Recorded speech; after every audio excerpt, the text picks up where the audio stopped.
Assalamualaikum warahmatullahi wabarakatuh. Salam bahagia Bapak Guru hebat. Perkenalkan, nama saya Eka Herawati, calon guru penggerak Angkatan 9, Kabupaten Banjarnegara. Pada kesempatan kali ini, saya akan memaparkan kegiatan tentang diseminasi budaya positif di sekolah saya. Adapun pendahuluan dari kegiatan ini adalah bahwa Ki Hajar Dewantara mengumpamakan sekolah sebagai sebuah ladang tempat persemaian bibit. Agar bibit dapat berkembang secara maksimal, maka petani dapat melakukan hal-hal berikut: memperbaiki kondisi tanah, memelihara bibit tanaman, memberi pupuk dan air, membasmi ulat-ulat atau jamur yang mengganggu hidup bibit tanaman, dan lain sebagainya. Dari uraian tersebut, kita dapat memahami bahwa sekolah diibaratkan sebagai tempat bercocok tanam, sehingga guru harus mengusahakan sekolah jadi lingkungan yang menyenangkan, saling menjaga, dan melindungi murid dari hal-hal yang tidak baik. Dengan demikian, karakter murid-murid dapat tumbuh dengan baik sesuai dengan profil pelajar Pancasila. Adapun tujuan aksi nyata ini adalah menumbuhkan budaya positif di sekolah dengan meyakini nilai-nilai kebajikan universal serta menciptakan murid yang merdeka dan mempunyai disiplin kuat sesuai dengan profil pelajar Pancasila. Lini masa kegiatan ini adalah yang pertama, CKP menghadap kepala sekolah untuk menjelaskan pentingnya penanaman budaya positif dan keyakinan kelas di sekolah, serta meminta izin untuk mendiseminasikan bersama rekan guru yang lain. Yang kedua, berkolaborasi dan berkoordinasi dengan wali kelas yang lain untuk membuat keyakinan kelasnya masing-masing. Yang ketiga, memantau, merefleksi, dan mengevaluasi keyakinan kelas yang sudah dibuat. Dan yang terakhir, mengumpulkan rekan guru untuk melakukan diseminasi pemahaman budaya positif dan segitiga restitusi. Tolak ukur kegiatan ini adalah siswa dapat melaksanakan keyakinan kelas yang telah disepakati bersama dengan kesadaran diri dan penuh tanggung jawab, serta terwujudnya kebiasaan-kebiasaan yang baik dalam diri siswa sehingga tercermin karakter profil pelajar Pancasila. Tindakan yang akan dilakukan untuk menilai tolak ukur ini adalah yang pertama, rencana perbaikan. Yang kedua, mengevaluasi kesepakatan kelas yang telah dibuat secara berkala. Yang ketiga, menempatkan diri kita pada posisi kontrol manajer secara konsisten dan berkelanjutan. Yang keempat, menerapkan segitiga restitusi pada setiap masalah yang ada. Yang terakhir, berkolaborasi dengan semua pihak demi terwujudnya budaya positif. Harapan dari aksi nyata ini adalah semoga penerapan budaya positif dapat terwujud baik di lingkungan sekolah, di rumah, maupun di lingkungan masyarakat agar tercipta suasana belajar yang nyaman, aman, dan menyenangkan. Materi yang akan disampaikan di dalam diseminasi budaya positif adalah: 1. Perubahan paradigma belajar. Yang kedua, disiplin positif. Yang ketiga, motivasi perilaku manusia. Keempat, kebutuhan dasar manusia. Kelima, posisi kontrol restitusi. Keenam, keyakinan kelas. Dan yang terakhir, segitiga restitusi. Ini dia pemaparan diseminasi budaya positif kepada rekan guru yang lain. Warahmatullahi wabarakatuh. Alhamdulillah, alhamdulillah, segala puji yang dari Allah yang masih memberikan nikmat sehat dan sempat ya pada pagi hari ini kita dipertemukan dalam agenda aksi nyata saya untuk budaya positif Salawat serta salam semoga tercurah kepada junjungan Nabi Muhammad SAW yang kita tunggu syafaatnya yang akhir nanti. Bapak Ibu dan saudara, sebelumnya mohon maaf sudah mengganggu waktu istirahat ya. Waktu untuk mungkin bisa melakukan hal yang lain, tapi saya minta waktunya untuk 1 jam ke depan. Saya akan menyampaikan belajar bersama, karena tugas saya di sini yang untuk menggurui teman-teman bukan ya, karena saya sudah mendapatkan materinya, gitu. Nah, kita akan belajar bersama, berdiskusi bersama terkait budaya positif.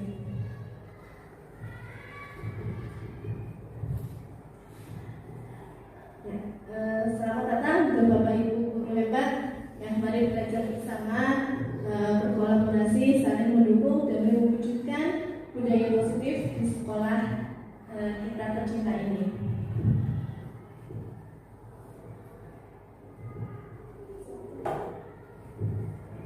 Ya mungkin tanpa perkenalan ya untuk kamu semuanya.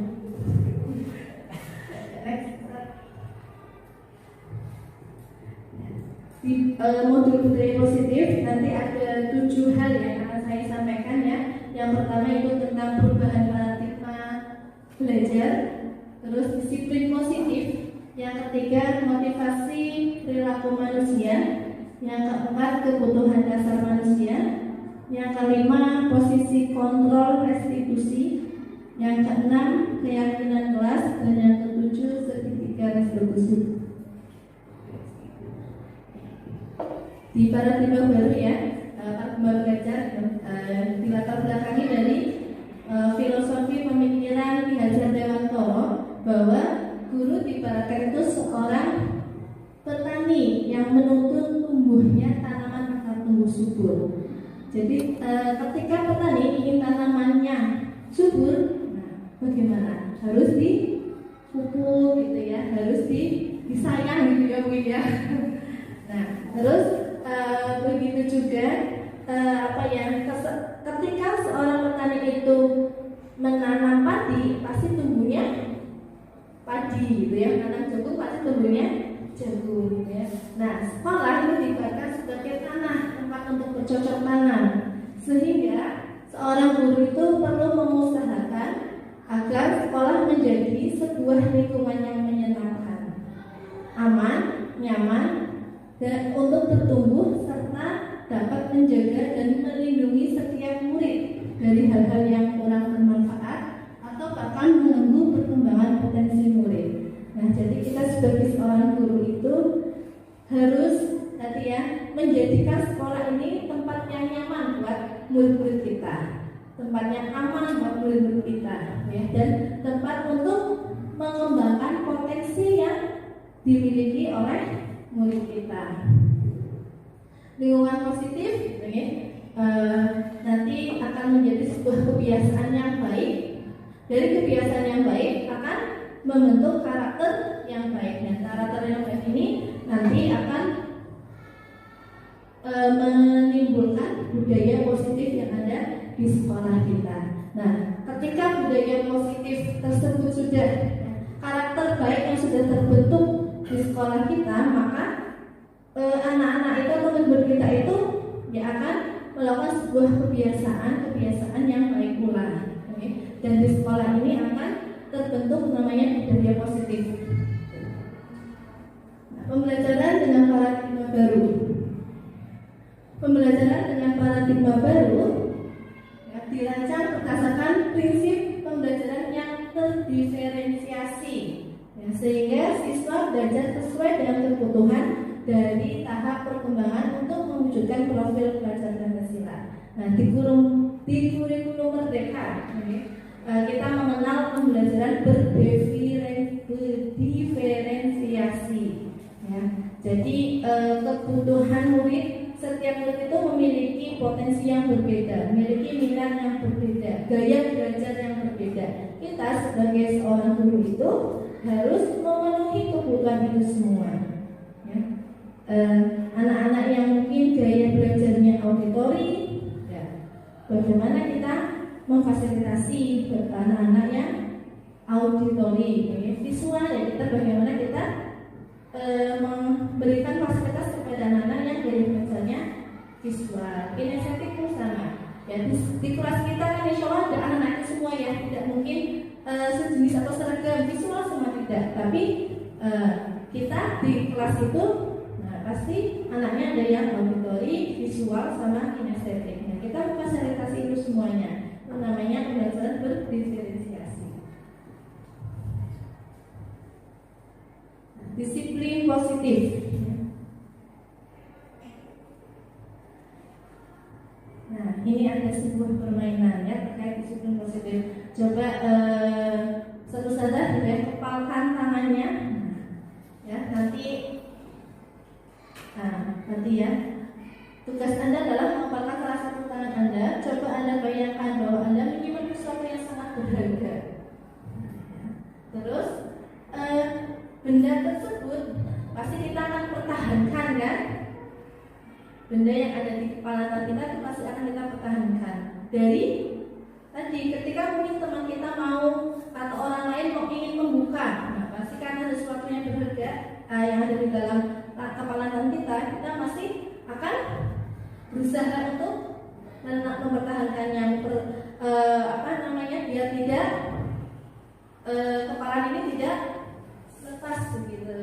Walaupun mungkin dengan rayu apalagi dengan mungkin dihardik atau diintimidasi, dimarahin, pasti kita akan mempertahankan kepala tangan kita karena tadi ada sesuatu yang berharga. Apakah Anda membuka kepala tangan Anda? Mengapa?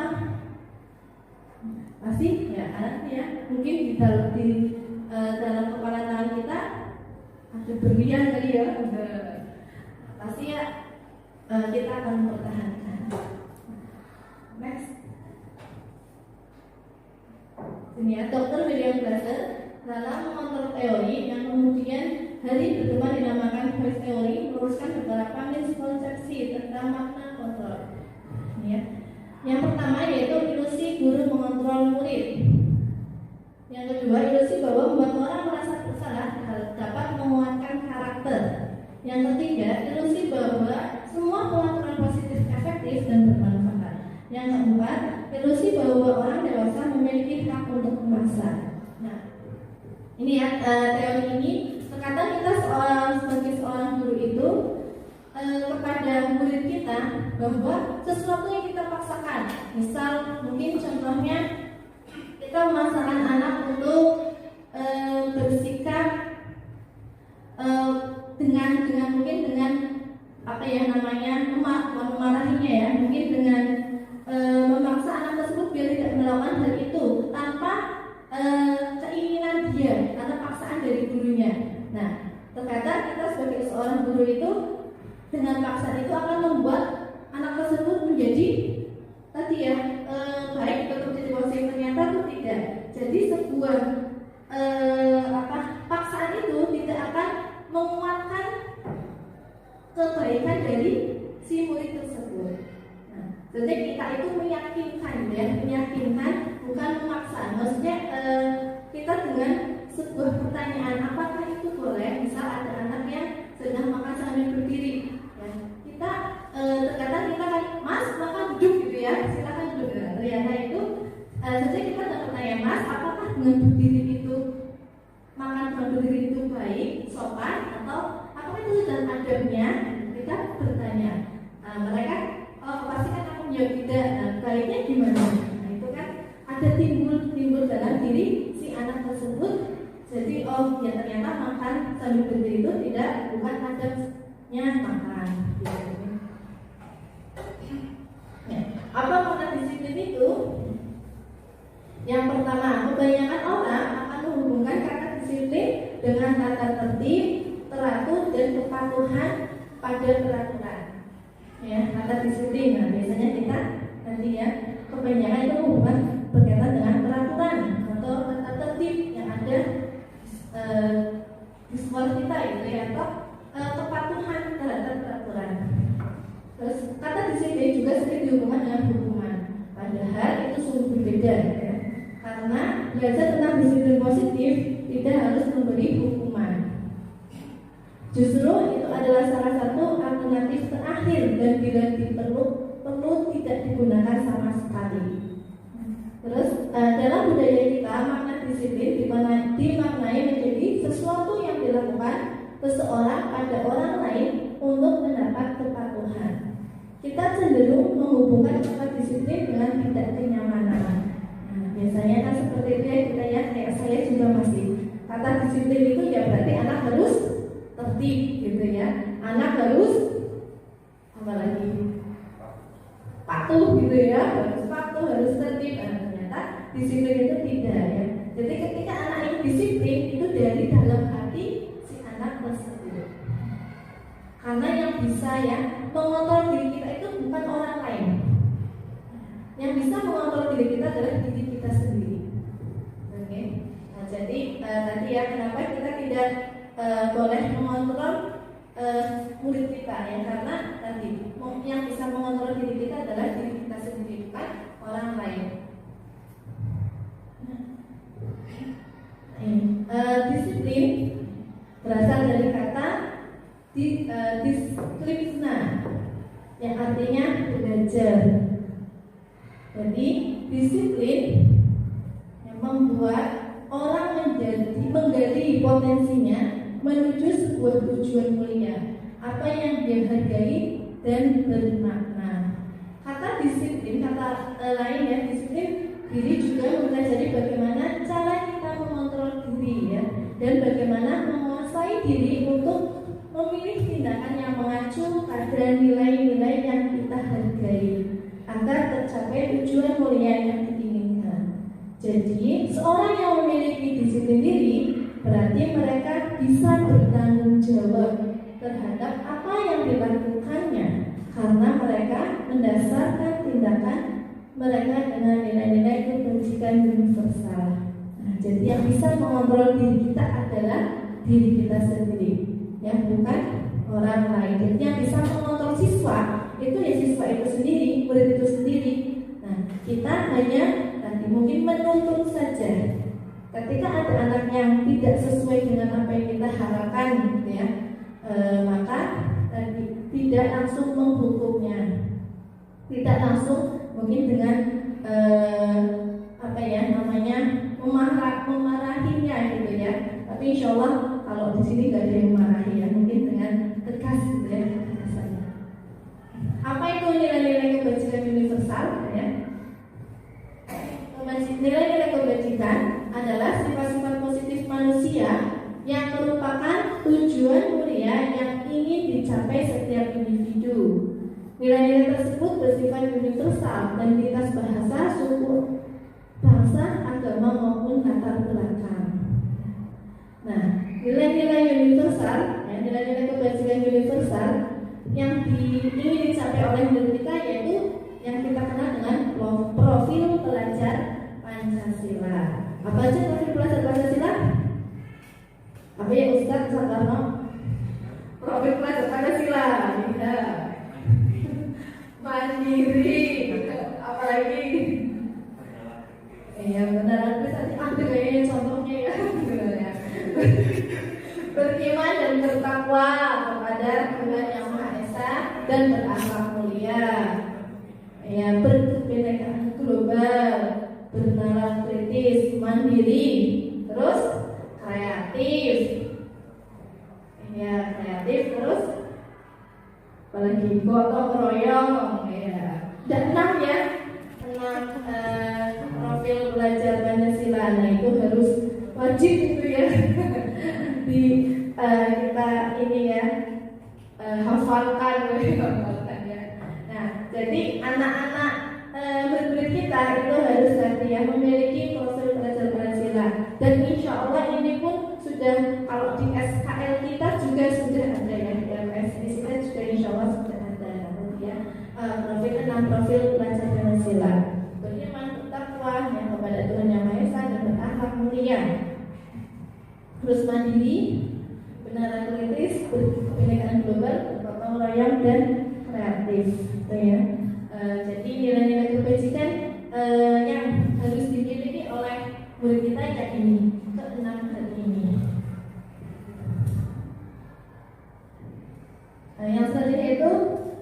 motivasi perilaku manusia. Apa itu motivasi perilaku manusia? Ya, jadi motivasi perilaku manusia itu, nah ada dua ya, eksternal dan internal. Biasanya kalau eksternal ya, motivasi eksternal itu kan untuk menghindari ketidaknyamanan, ya. Terus akan mendapatkan imbalan, misalnya seperti itu. Kalau kita sebagai seorang guru bisa peraturan yang di sekolah bisa berangkat sekolah jam, masuk sekolah jam 7.20. Nah, biasanya kalau kita terlambat, motivasi kita apa? Saya nggak mau terlambat lah, biar tidak ditegur sama kepala sekolah gitu ya. Nah, itu ya. Nah, itu yang terjadi di murid kita juga sama. Terkadang mereka tidak melakukan hal itu karena biasanya masih motivasinya itu eksternal. Saya akan melakukan hal ini biar dapat hadiah dari guru gitu ya. Atau saya tidak akan melakukan hal ini biar saya tidak ditegur. Biasanya masih seperti itu motivasi mereka. Nah, seharusnya ketika mereka sudah memiliki ya disiplin positif dalam dirinya, sudah bisa menghargai diri sendiri, maka ya ini ya, kalau motivasi internal tentunya yang akan kita tuju ke situ, motivasi internal. Jadi murid itu sudah bisa menghargai dirinya sendiri. Saya akan menjadi orang yang seperti apa? Bila saya melakukan hal ini, ya maka seperti apa? Gitu ya. Terus jadi yang ada dalam diri seorang murid seperti itu. Saya salah, misal mengejek teman, ya itu kan hal yang salah. Nah, maka saya tidak akan menjadi orang yang seperti itu. Ketika saya melakukan hal itu, apa yang akan saya lakukan? Kan begitu, minta maaf apa nah, itu sudah menghargai diri, bukan lagi motivasi tadi ya, dua hal itu. Karena ternyata kita juga sebagai seorang guru itu memberikan hadiah gitu ya. Itu juga ternyata dalam jangka waktu yang panjang itu juga tidak bagus. Ya, misal terkadang kan kita ya, saya juga masih ya terkadang, misal silakan kerjakan soal ini, ketika yang bisa duluan akan memberikan hadiah. Katakan begitu ya, untuk memotivasi. Ternyata itu juga tidak baik kalau kita melakukan hal seperti itu, karena tadi anak-anak akan melakukan karena ada imbalan dan ada hadiah. Nah, tentunya mereka itu melakukan hal itu karena tanggung jawab mereka, menghargai diri mereka. Ini memang tugas saja, ya. Ya, next. Nah, sekarang kebutuhan dasar manusia. Nah, ada 5 kebutuhan dasar manusia. Yang pertama yaitu kebutuhan bertahan hidup. Ya. Yang kedua, kebutuhan kasih sayang dan rasa diterima. Terus yang ketiga, kebutuhan untuk kebebasan. Terus kebutuhan akan kesenangan. Yang kelima, kebutuhan akan penguasaan. Nah, ternyata ketika kita itu melakukan sebuah kesalahan atau mereka tidak sesuai dengan peraturan atau kesepakatan yang sudah dibuat, karena mereka itu kebutuhan dasarnya itu belum terpenuhi. Ya. Misal contoh, ya ada anak yang mungkin dia ini ya melakukan misal di dalam kelas gitu ya, ada anak yang dia ngecek temennya atau bisa mukul atau apa ya. Mungkin kebutuhan, salah satu kebutuhan ini belum terpenuhi oleh mereka. Mungkin mereka kurang tadi kebutuhan kasih sayang dan rasa diterima oleh teman, bisa saja. Jadi mereka melakukan hal itu biar diperhatikan, ya. Atau ada anak yang mungkin sama gurunya tidak sopan gitu ya, atau ini ya, terkadang mereka itu melakukan sesuatu yang tidak sesuai dengan peraturan yang ada atau kesepakatan yang ada. Nah, kita lihat, kita jangan langsung menghukum si anak tersebut ya, tapi kita tanya, mungkin ada kebutuhan yang belum mereka dapatkan antara lima kebutuhan dasar ini. Ya, mulai pagi-pagi sudah jadi temennya, mungkin tanya udah sarapan belum gitu ya. belum terpenuhi, belum makan pagi kan, bisa saja ya. Ya misalnya malakin temennya, makanan temennya, nah, mungkin dia belum makan dari rumah. Nah, berarti kebutuhan tadi ya, bertahan itu pasangan temennya makan mungkin belum. Atau tadi mungkin biasanya mukul atau apa ya, mungkin dia tadi pengen di rasa diterima sama teman atau butuh kasih sayang. Nah, seperti itu, nah, itu ya. Jadi anak murid kita melakukan sebuah kesalahan itu karena ya mereka terima kebutuhan dasarnya itu bisa terpenuhi. Begitu juga dengan diri kita. Ya, terkadang kita melakukan sesuatu itu juga, nah, mungkin ada yang belum terpenuhi. Ini semuanya, ya, terima ini mana yang belum terpenuhi.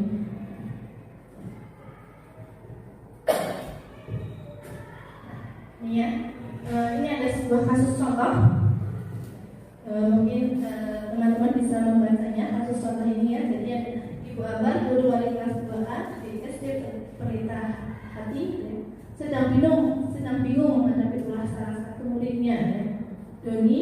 Beberapa anak di kelas 2A telah datang padanya dan mengeluhkan Doni yang sering kali meminta bekal makan, ya. Siang mereka dengan paksa, ya. Doni melakukan hal ini pasti punya alasan, ya. Nah, alasannya ya mungkin kebutuhan bertahan hidup, ya. Dia lapar karena orang tua tidak membawakan bekal makan siang, nah, ya. Terus mungkin kebutuhan kasih sayang dan rasa terima karena dia merasa senang jadi diperhatikan oleh temannya, ternyata kayak gitu ya. Ternyata kita juga sama. Saya pengen diperhatikan sama ustaz, sama ustazah, jadi saya berbuat sesuatu yang diperhatikan. Kan anak-anak kita seperti itu ya, kita sama seperti itu. Terus kebutuhan akan penguasaan, ya. Merasa hebat karena temannya jadi takut dengan dia, mungkin itu saja. Mungkin ada ya kita hadapi gitu ya. Mungkin biar merasa hebat dibanding dengan teman-temannya, mukul itu ya. Biasanya saya kan cukup beneran, lainnya pada takut gitu ya. Terus mungkin kebutuhan akan kesenangan, nah, ya. Iseng gitu ya, menikmati emosi wajah teman-temannya yang kesal gitu ya. Atau mungkin ketika kita sedang dalam KBM gitu ya, terus ada anak yang bosan belajar, itu mungkin mereka butuh healing kali ya, sedangkan bisa diajak mungkin keluar di luar kelas gitu belajarnya. Ternyata anak-anak seperti itu. Terus kebutuhan akan kebebasan, ya, merasa bosan dengan bekal makanan yang dibawakan ibunya, bisa saja ya, mungkin dibawakan hanya lauknya tahu tempe gitu ya, pengen yang lainnya bisa saja. Atau mungkin melihat temannya yang bawanya itu mie gitu ya, nah, anak-anak seperti itu ya. Maka gimana? Jadi kita harus tadi ya tahu kesalahan dari diri kita itu mesti dia punya alasan tersendiri gitu ya. Posisi kontrol manusia. Oke. Nah ini ya, 5 posisi kontrol guru. Ya, yang disebut penghukum, pembuat orang merasa bersalah, teman, pemantau, dan manajer. Ya. Sebagai penghukum, nah biasanya ini kata-katanya ya agak tinggi, terus mungkin kata-katanya tadi ya nadanya tinggi, terus mungkin bahasa yang digunakan juga gitu ya. Terus dan biasanya langsung ketika melakukan kesalahan push up atau apa gitu ya, seperti itu penghukum. Terus kalau membuat orang merasa bersalah, nah ini jadi terkadang sebagai seorang guru, kita ada murid kita yang melakukan sebuah kesalahan. Nah, terus kita berceramah dia dan mengatakan seharusnya kamu seperti ini, kamu kecewa harus seperti ini. Nah, dan merasa anak itu merasa bersalah, saya salah banget gitu ya. Terus sebagai teman, nah biasanya kalau sebagai teman itu ya lebih ini ya, dengan kata-kata yang halus gitu ya, dan kata-kata yang ayolah jangan seperti itu gitu ya. Atau masa kamu tidak mau sih, ingat tidak ibu pernah bantu seperti ini kan, lebih dan biasanya itu ya di duduknya itu juga sebelah dirangkul dan sebagainya kan sebagainya seperti itu ada ya, ya. Terus sebagai pemantau, nah sebagai pemantau ini biasanya itu ya kita bawa peraturannya seperti ini, ada anak yang peraturannya seperti ini ya, kalau kamu tidak melakukan kesalahan berarti kamu hukumannya ini, konsekuensinya ini, memantau gitu ya, memantau anak-anak sebagai pemantau. Biasanya ini kalau di SD sih karena nggak ada guru BK ya, kalau di SMP itu memang guru BK itu kan yang memantau gitu ya. Terus nah seharusnya kita sebagai seorang guru itu ya seharusnya dengan posisi formal kita itu sebagai manajer ya, manajer tidak langsung menghakimi tapi kita menanyakan dulu alasannya kenapa, terus bertanya juga apakah yang kamu lakukan itu sesuai tidak dengan kesepakatan kelas kita, kesepakatan sekolah kita gitu, dengan sebuah pertanyaan. Jadi bedanya seperti itu ya, kalau di manajer itu kita bertanya dan anak itu menjawab. Nah kita bertanya dengan sebuah pertanyaan yang bisa menggugah mereka gitu ya, maksudnya mereka mau sesuatu kan pasti ada alasannya gitu ya. Tidak mungkin nggak ada alasannya, kita berbuat salah juga ada alasannya ya, kita berhasil dari saya juga ada alasannya ya, begitu ya. Ya. Kayaknya ada video nah ini.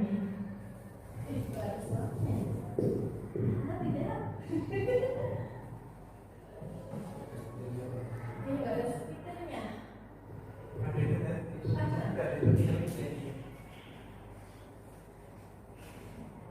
Oh iya.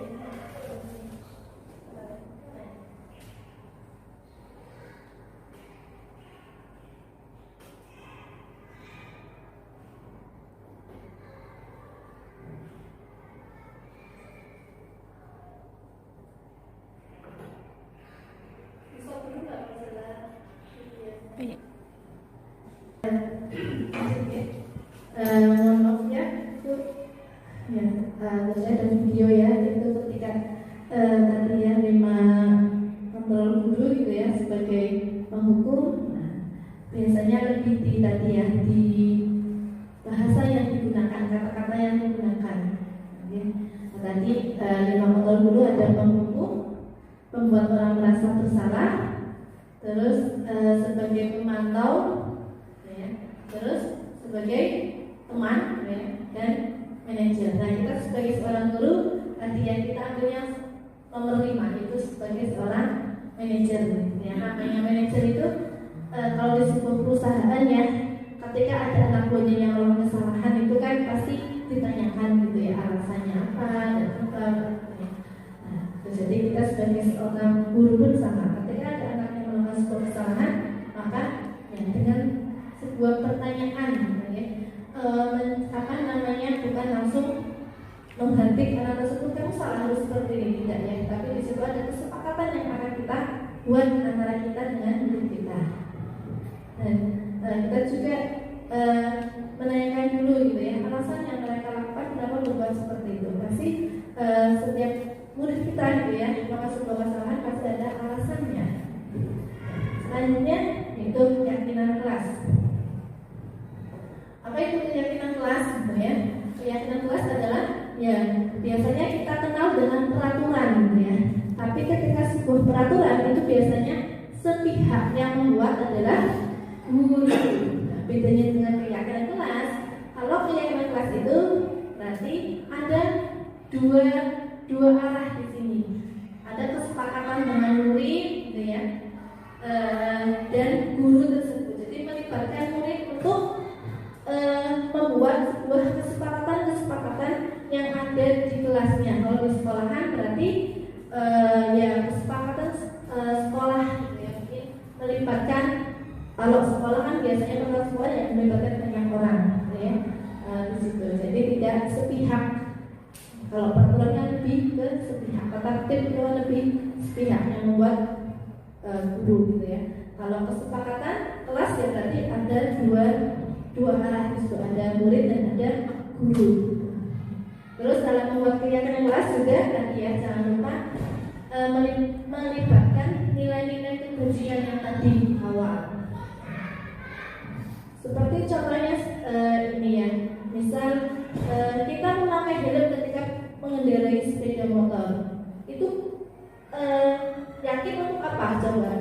Kalau ustaz ya, mengendarai sepeda motor pakai helm itu untuk apa?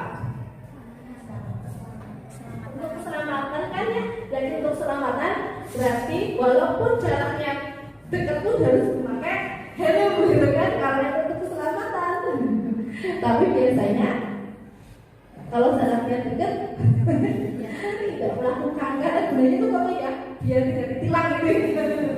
Nah, itu di situ belum ada keyakinan. Nah, kalau helm itu untuk keselamatan dari kita ya, masih ada tadi karena biar tidak ditilang gitu. Nah, berarti itu belum yakin gitu ya. Tapi kalau kita sudah yakin, maka kemanapun walaupun itu jaraknya tetap bisa dari sini ke kampus satu atau dari rumahnya dekat, misal rumahnya jaraknya 500 meter, kita mau ke sekolahan gitu ya.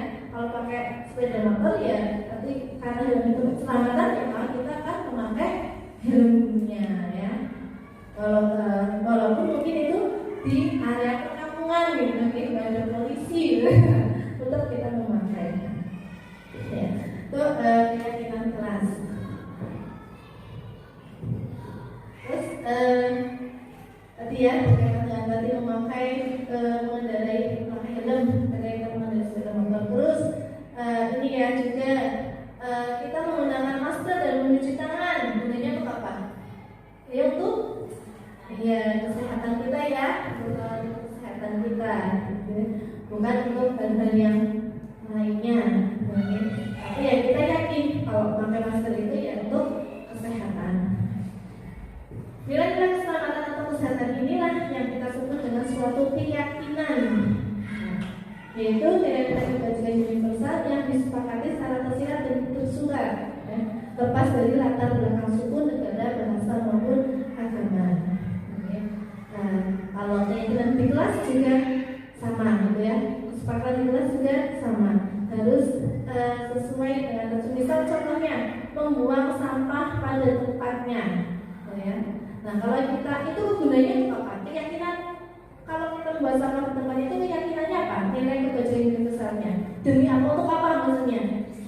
Kebersihan gitu ya. Nah, ketika murid kita itu yakin kalau itu untuk kebersihan, maka dia akan melakukan hal itu.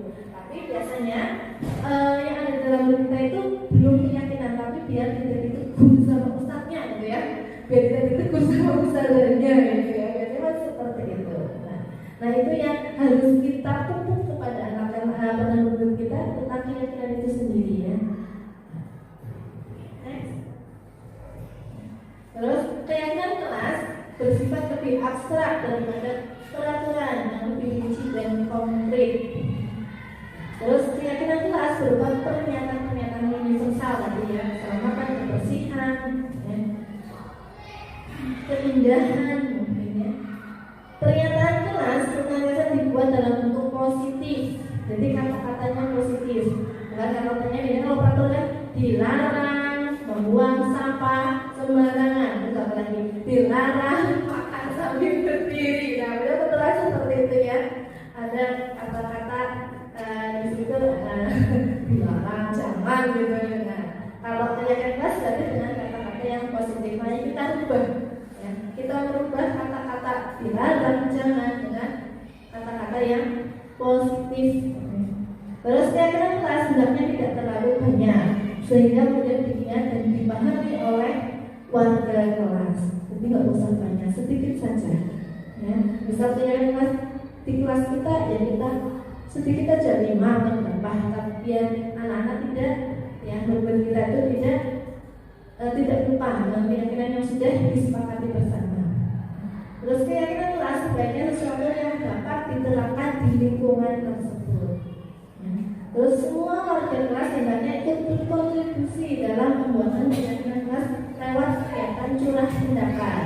Nah, jadi ketika membuat kelas itu kan bertanya kepada murid kita ya, yuk kita hari ini mau membuat keyakinan kelas apa aja, kira-kira keyakinan kelas akan kita gunakan di kelas kita. Anak-anak ini dari pendapat murid kita akomodir ya. Nah, nanti baru kita buat keyakinan kelas berapa lah dari nanti akomodir dari pendapat murid tersebut. Terus prosedur dalam kita membuat keyakinan kelas. Yang pertama, mempersilahkan warga sekolah atau murid sekolah atau di kelas untuk bercurah pendapat. Nah, jadi pertama tadi menanyakan pendapat dulu apa-apa yang akan dibuat sebuah keyakinan kelas. Terus mencatat semua masukan dari murid gitu ya, boleh di papan tulis atau di kertas apa gitu ya, di kertas kecil boleh dikinap ya, boleh seperti itu atau di kertas lembaran kertas seperti itu ya. Nah, setelah itu baru kita susun keyakinan kelas sesuai dengan prosedur pembentukan keyakinan kelas ya. Kalau tertiba di kelas di sekolah. Dan ketika ada kata-kata yang negatif dari kurikulum kita, maka kita ubah menjadi kalimat yang positif gitu ya. Itu untuk terkait keyakinan kelas. Ini contoh keyakinan kelas 1. Setiap anggota kelas perlu belajar, setiap anggota kelas perlu senang. Ini satu contohnya ya. Ini contoh ya. Setiap anggota kelas perlu saling menghargai gitu ya. Jadi itu ya, menghargai, terus senang gitu ya, belajar. Nah, kita nggak suka gitu kan? Ini kayak kelas 1 gitu. Ya, next. Mungkin kita yang kelas tinggi berbeda lagi gitu ya. Nah, gitu ya. Selanjutnya menjadi titik terbaik saya dan menghormati orang lain serta barang miliknya. Berkomitmen terhadap setiap tugas. Nah, ini ya. Tahu jawab dengan tugas yang diberikan. Terus senantiasa membantu. Nah, gitu ya. Ini kayaknya kelas sedikit tapi itu semuanya ya sudah ini ya. Ada apa namanya komite dari anak-anak apa ya guru kita di kelas.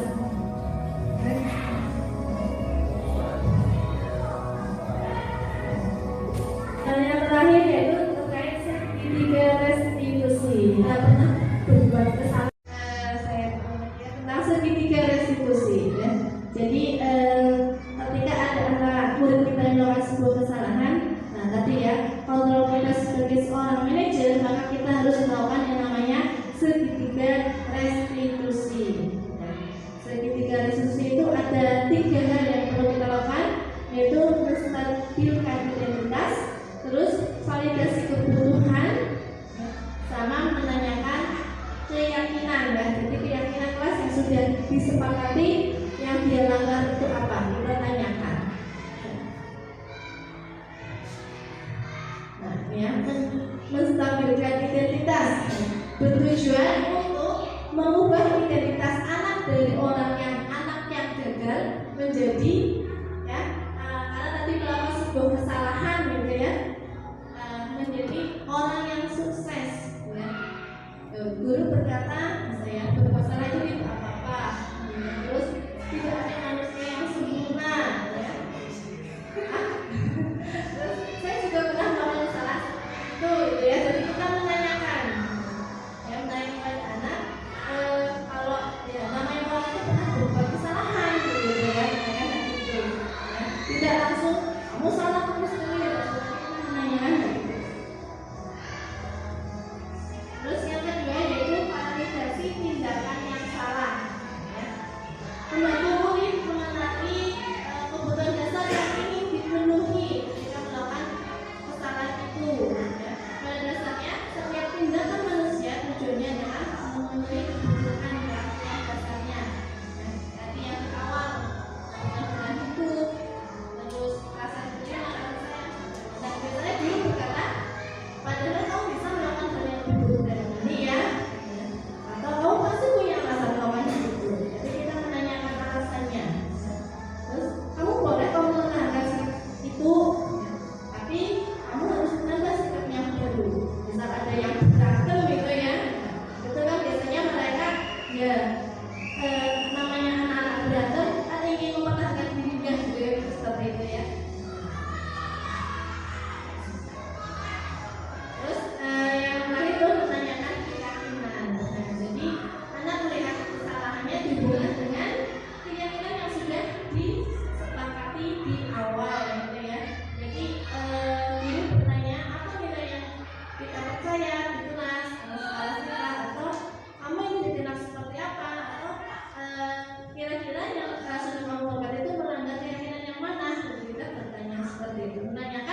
Baru 40 menit saya.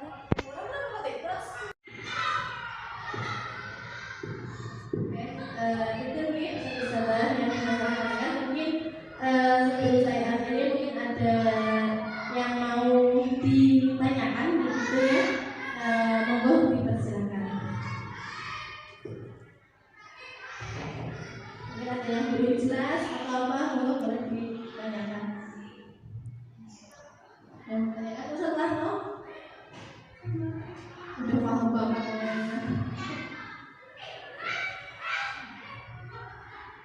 Atau sudah jelas semua ya. Monggo.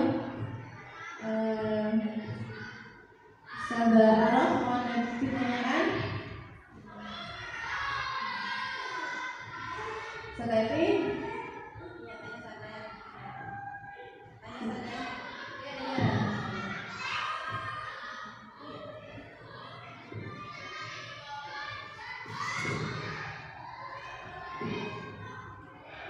Memang saya rasakannya maksudnya misalkan saya belum jelas terkait dengan tadi bedanya aturan sama keyakinan kelas tuh ya, barangkali nanti diulang kembali biar kami lebih paham, terus contohnya seperti apa.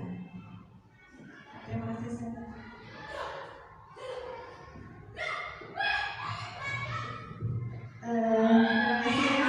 Jadi sudah tadi yang terkait aturan dan keyakinan kelas ya. Tadi aturan, kalau aturan itu biasanya itu sepihak yang membuat guru. Misal kalau di kelas guru membuat peraturan, satu peraturan hari Senin memakai sepatu berwarna hitam gitu ya. Terus apalagi biasanya peraturan misal upacara menggunakan kopi itu kan sebuah peraturan ya. Dan kalau keyakinan itu di situ ada dua arah ya. Jadi ada kita memberikan pendapat ke anak gitu ya. Jadi biasanya itu dilakukan seorang guru di kelas gitu ya. Biasanya keyakinan itu dilakukan di kelas dan itu minta pendapat dari anak begitu ya. Anak yuk ya, biasanya kita awali yuk kita membuat keyakinan apa sih yang akan kamu buat, akan kita kesepakati. Misal ada anak biasanya ya keyakinan kelas terkait mengerjakan tugas gitu ya. Nah, selalu mengerjakan tugas atau memperhatikan satu-satu ketika mengajar seperti itu ya. Nah, di situ ada bedanya kalau tadi ya, kalau aturan itu yang membuat itu guru. Jadi anak itu harus menaati peraturan yang dibuat oleh guru. Kalau keyakinan itu, jadi ada kesepakatan antara si guru dengan murid gitu ya. Dibuat bersama. Ya, dibuat bersama. Di sini ada pendapat dari murid, pendapat dari ditampung ya. Terus nanti pendapat yang sudah tadi dari anak-anak itu kita format kembali. Nah, terus mana yang akan kita sepakati bersama untuk menjadi keyakinan kelas yang ada di kelas kita. Gitu. Ya, itu untuk perbedaannya. Itu saudara. Ya. Dan yang lain?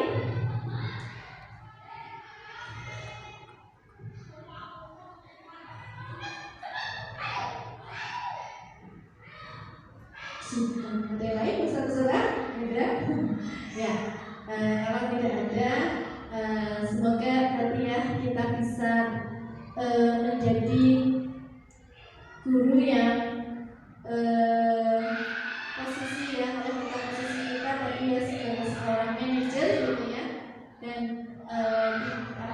kita bisa ketika ada guru kita yang melakukan sebuah kesalahan, semoga kita bisa menjadikan hal itu gitu ya, membuat guru kita itu nanti ya kesalahan-kesalahan yang mereka perbuat itu bukan sebagai hukuman buat mereka, yang memberikan hukuman buat mereka, tapi bagaimana kita bisa mengakomodir kesalahan-kesalahan dari guru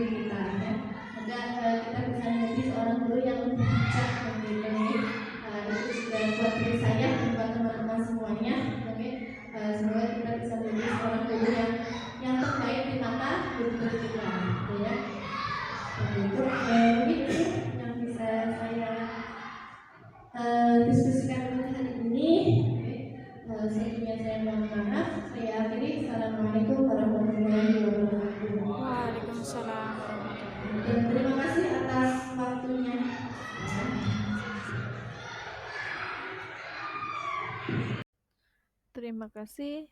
Salam bahagia, Bapak Guru hebat. Assalamualaikum warahmatullahi wabarakatuh.